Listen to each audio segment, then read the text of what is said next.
આજે જાણશું વિગતવાર કે જેમાં હકપત્રકની નોંધો સંબંધિત ચર્ચા કરશું ને હકપત્રકની નોંધો એમ કહે છે કે કોઈ પણ રેકર્ડ છે ને એ કાયમી નથી, કોઈ પણ નોંધ એ કાયમી નથી, એ નોંધ ચેલેન્જને પાત્ર છે.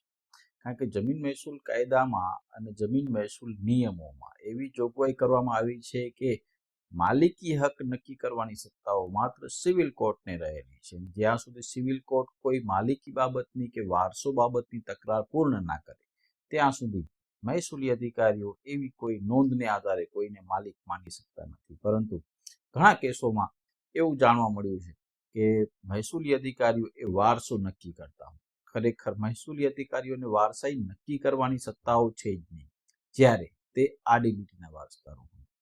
સીધી લીટીના વારસદારોના કિસ્સામાં સીધી જ વારસાઈ પેઢીનામાને આધારે, તલાટીના પંચક્યાસને આધારે અને અરજદારે રજૂ કરેલા સોગંદનામા તથા જરૂરી આધારોની વિગતો સાથે જ્યારે સીધી લીટીના વારસદારો જાહેર થાય છે ત્યારે માત્ર વારસાઈ દાખલ થતી હોય છે. પરંતુ હકપત્રકમાં વારસાઈમાં નામ દાખલ થઈ જવા માત્રથી કોઈના હક કે માલિકી હક પ્રસ્થાપિત થઈ જતા નથી અને કોઈના પણ નામ કમી થઈ જવા માત્રથી તેમના માલિકી હકો સમાપ્ત થઈ જતા નથી. માલિકી હક નક્કી કરવાની સત્તાઓ માત્ર સિવિલ કોર્ટને રહેલી છે. જોશું વિગતવાર નેક્સ્ટ એપિસોડમાં.